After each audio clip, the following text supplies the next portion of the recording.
Texas flooding. The dark history behind America's worst disaster. Why does Texas keep drowning? From a 1900 massacre buried by sand to 2024's apocalyptic floods, Texas has a secret history of disasters and human failure. Today, we uncover the shocking truth behind America's most haunted flood zones. Welcome back to the curious past. Get ready, because things are about to get really exciting. Buckle up, we're diving into mass graves, conspiracy theories, and a 1900 disaster so horrific, survivors built a seawall just to hide the bodies. Let's start at the beginning. On September 8, 1900, a Category 4 hurricane slammed into Galveston, Texas, winds over 130 miles per hour, waves up to 15 feet. Result, between 6,000 and 12,000 dead. More than Hurricane Katrina, more than 9/11s. But here's the twist.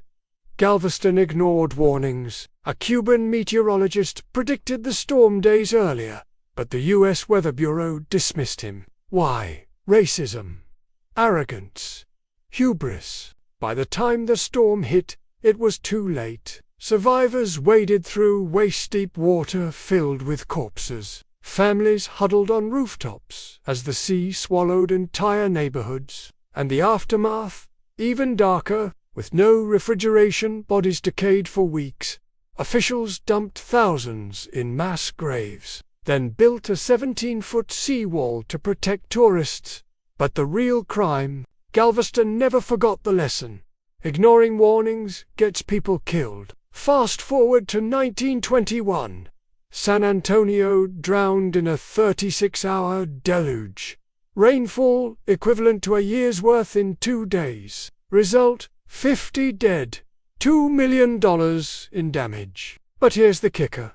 This disaster is barely remembered.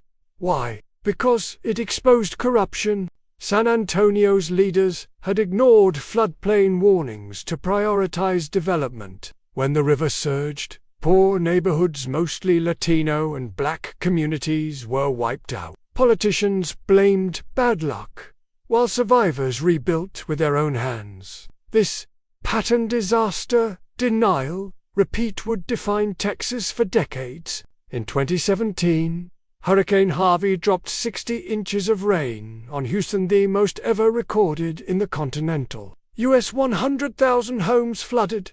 68 dead. But here's where it gets weird. Harvey wasn't just a storm. It became a battleground.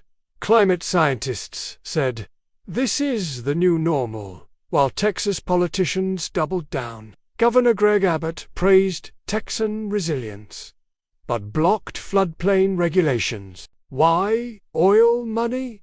Urban sprawl? A refusal to admit climate change. And then the conspiracy theories. Some claimed Harvey was a geoengineering experiment. Others whispered about HARP weather control. Why? Because when governments fail, people grasp for answers. Could the U.S. military really weaponize storms? In the 1960s, Project Stormfront tried to weaken hurricanes with cloud seeding. Did something go wrong? We'll never know. But the paranoia stuck. And now, the present. In May 2024, Texas drowned again. Record-breaking rain. Rivers bursting their banks. Officials issued evacuation orders. But many ignored them. Why? Because Texas still loves sprawl. Over 20,000 new homes built in floodplains since 2017. Developers lobby hard. Politicians oblige, and when the water comes, we call it natural, even though it's man-made. But here's the darkest twist. During the 2024 floods, oil refineries kept running while neighborhoods drowned. Critics say officials prioritized profit over lives. Sound familiar? Galveston, 1900.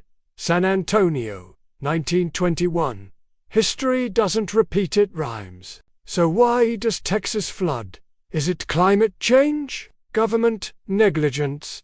or something deeper, refusal to learn from the past? If you liked this dive into history's darkest corners, hit subscribe. We're here every week with stories they never taught you in school. And if you've got a theory about Texas's next disaster, drop it in the comments. Is history doomed to repeat itself? Or can we break the cycle? Thanks for watching. Stay curious and stay dry.